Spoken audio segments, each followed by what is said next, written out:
ఖమ్మము 3 నుంచి వచ్చాము మేము.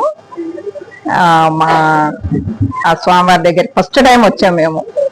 ఇలా మా కొడుకుకు సంబంధం కుదిరితే ఆ గుడి నిర్మాణానికి ఎంతో కొంత చేతనైన కొంత రాష్ట్రం అనేసి అనుకున్నాము.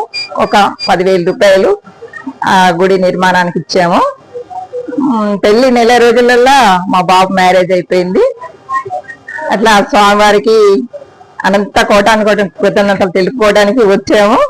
అట్లా మా పెద్ద బాబుకి కూడా ఇట్లా స్వామివారి దగ్గర అసలు మా కోడలు రాను అన్నా కూడా లేదమ్మా ఈ వారం కదా వచ్చే వారం వెళ్దాం అని ఉంది. లేదమ్మా అనేసి అట్లకే వచ్చే వారము మళ్ళీ స్వామివారి దగ్గరికి తీసుకొని వచ్చాము. అదే నెల ఆగిపోయి మాకు పండంటి మనోడు పుట్టాడు. ఇంకా తీసుకొని రావాలి, మనవల్ని కూడా తీసుకొని వస్తాము ఏముంది.